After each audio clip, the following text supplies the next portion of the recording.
Prejudice and habits. If we would see and appreciate the light of true knowledge, we must first throw off the shrouds of inherent prejudice and habit which doom us to tread a pathway of limitation and frustration, completely cutting ourselves off from the promptings of the God consciousness within. It is the motive behind our words and actions for which we are called to account, so let neither be the slave of self-interest or prejudice, but rather give ear in all thy dealings to the voice of the consciousness within. The materialist maintains himself through factual evidence, yet what is fact but an illusion of the physical senses? We say, at sunrise, or as surely as day follows night, but in so saying we display our ignorance and discount the hidden laws of nature. Fact is finite and is governed by the laws of matter. Knowledge of the spirit is infinite and conforms to the laws of nature. Habits are the shackles which we bind around ourselves through the process of thinking. If our thoughts be positive, then we shall secure to ourselves habits, the benefit of which will be harmony, health, and knowledge. If, however, the thinking be negative, then we subject ourselves to those habits, the shackles of which spell for us disharmony, as well as mental and physical dis-ease, and a feeling of being out of tune with life generally. Bad habits are the weeds in the gardens of our daily lives which choke the young seeds of harmonious thinking which are striving for light and life within our gardens. Criticism of others. When we indulge in the habit of condemning and criticizing our fellow men, we should do well to remember that we ourselves are not exempt from like treatment by them also. The paltry condemnations and criticisms to which we give vent in our daily lives spring from a fundamental selfishness which resents anything in another which ruffles the tranquility of our own egos. When we allow ourselves to be caught up in this petty vice, we create a destructive thought force which plays havoc with the harmony of our own spiritual awareness. Those who speak in continuous condemnation of others have the flame of their own condemnation burning within themselves. Thus do they seem to see it reflected in those with whom they are in contact. When we criticize our fellows and their doings, we would do well to take account of our own weaknesses and assess the measure of success we have reached in eradicating our own faults. The greater our knowledge, the greater is our blame if we fail to reach harmony of thought within ourselves. Self. Worthy they who gain the mastery of self, they have the key of power. Wherever we are, we want to be somewhere else. Whatever we do, we want to do something else. Whatever we have, we want something else. We want all, but we gain nothing because we are frustrated and restless. Selfishness is a facet of the human makeup which it is difficult to expunge. Whatever protestations to have conquered it we may make fall to the ground when we are off guard and when we are determined to put self first. Selfishness is a petty and primitive instinct. Selfishness is an emotion of the lower self being bound up with the shackles of materiality. It envisages a world existing solely for the gratification of its own desires and whims, often masquerading behind the garments of generosity, sympathy, and even helpfulness, only so long as its interests are satisfied when so doing.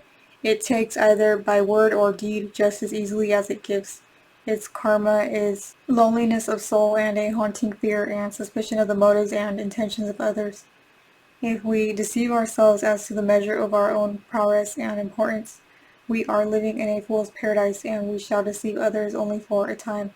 Eventually we shall stand unmasked before the shrine of our own incompetence and appear naked in the sight of our fellows also. We may try to fool ourselves all the time, but eventually we shall stub our consciences on the harsh rocks of the other man's assessment of our bounty and its motives. God's incarnate family on earth is one, split up into many classes, creeds, and languages by the frailties of mortal self. Self always seeks to become first as well as last. Self must be everywhere, universal, and yet self, which is the perishable mortal in us, cannot attain at oneness. Self is small and puny and perishes in the light of eternal truth. Therefore, I say, abolish self and regard all men as part of the one great whole, God, the one and only truth. Human emotions. The human emotions are numerous as the stars above. They may be moved by the stirrings of a leafy tree caught by a scurrying breeze, as well as by a single act of kindness. The moving leaves may well recall some happy or maybe sad something from the past, gliding for a fleeting span into our conscious thoughts, whilst the kindly action will unveil for a moment the God consciousness burning within each human soul. Nature casts all men in the same mold, for we are in all men, and all men are in us.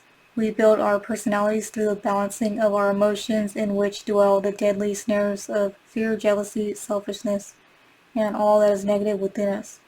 Therefore, let us show toleration to others and view them in the searchlight of our own shortcomings. Resentment and indignation we show towards the actions and deeds of others are in reality mirrors, giving us a clearer vision of our own shortcomings. In spirit like attracts like, and our emotions are mostly of the spirit, which fuse with the heredity of the flesh throughout our incarnate existences. Jealousy is a monster which destroys both the body and the soul of the individual. It alienates the love and affections of those around us and lands us in a pit of frustration and despair. Pride is a mortal emotion which stems from the fruits of earthly possession. Humility, which is its opposite, is an emotion of spiritual harmony with all nature.